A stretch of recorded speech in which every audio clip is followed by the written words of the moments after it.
Hello, friends, how are you? I hope you are all fine. Our topic in this video is about how to download and install Google Chrome. To download Google Chrome first, open the Microsoft Edge and type here download Google Chrome and press enter key for search. Then click here on the first link, Google Chrome. Download the fast, secure browser from Google.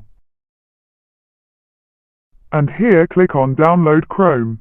When the download is complete, then click on the Chrome setup.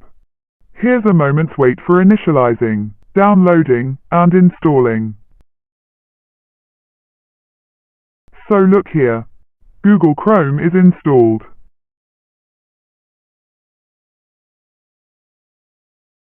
Thanks for watching the video. Like, comment, share the video and subscribe to the channel.